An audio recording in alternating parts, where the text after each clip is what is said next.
कहानी जंगल का साया। रात गहरी हो चुकी थी। चारों तरफ सन्नाटा था। बस झींगुरों की आवाज और हवा की सरसराहट सुनाई दे रही थी। गांव के किनारे एक घना जंगल था।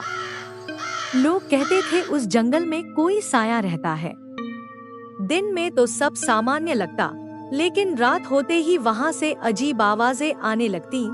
कभी किसी औरत के रोने की, तो कभी पायल की छनक की। एक बार दो गांव वाले किसी काम से देर रात उसी जंगल से होकर लौट रहे थे। दोनों हंसते बोलते चल रहे थे, लेकिन अचानक उनकी हंसी गायब हो गई, क्योंकि उन्हें लगा जैसे कोई उनके पीछे पीछे चल रहा हो। उन्होंने मुड़कर देखा, कोई नहीं, लेकिन पैरों के निशान मिट्टी पर साफ थे। और सबसे डरावनी बात यह थी कि वो निशान उल्टे बने थे, जैसे कोई उल्टे पैर चल रहा हो। डर के मारे दोनों दौड़ते हुए अपने घर पहुंचे और दरवाजा जोर से बंद कर दिया। लेकिन दिल की धड़कन इतनी तेज थी कि लग रहा था जैसे अभी बाहर से कोई दरवाजा खटखटाएगा। सच में थोड़ी ही देर में खटखटाहट शुरू हो गई। दोनों ने सहमकर ताला लगा दिया और कांपते हुए खिड़की से बाहर झांका। बाहर कोई नहीं था, लेकिन दरवाजे पर फिर भी दबाव पड़ रहा था, जैसे कोई अंदर घुसना चाहता हो। लोग कहते हैं, आज तक जिसने भी उस जंगल में देर रात किसी के कदमों की आवाज सुनी, वो कभी पूरी रात चैन से सो नहीं पाया। यह जानते हुए भी दोनों ने हिम्मत दिखाई और खिड़की से झांकने लगे, पर रात गहरी थी। दरवाजे पर खटखटाहट लगातार हो रही थी।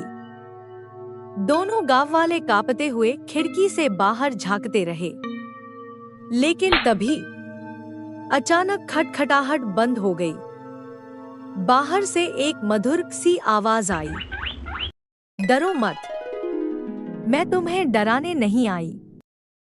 धीरे धीरे दरवाजा अपने आप खुल गया और वहां खड़ी थी एक नीले कपड़े में महिला, लेकिन उसके चेहरे पर कोई डरावनी छाया नहीं थी, बल्कि शांति और दया झलक रही थी।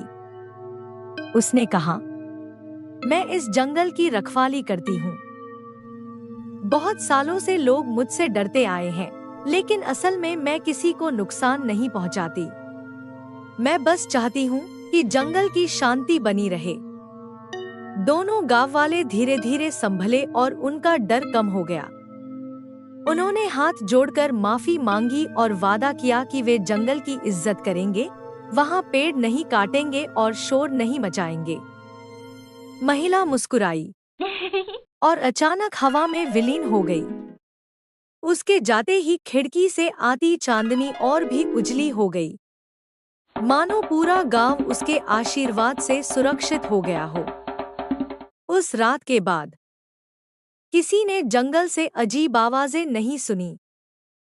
लोग कहते हैं, वो साया दरअसल जंगल की देवी थी, जो अब गांव वालों की रक्षक बन गई है। और इस तरह डरावनी रात का अंत एक नई शांति और उजाले से हुआ। देखिए, गांव वालों का तो हैप्पी एंडिंग हो गया। अब आप भी वीडियो को लाइक, शेयर, सब्सक्राइब करके इस वीडियो को हैप्पी एंडिंग बना दीजिए। आपके इस सहयोग के लिए बहुत बहुत धन्यवाद।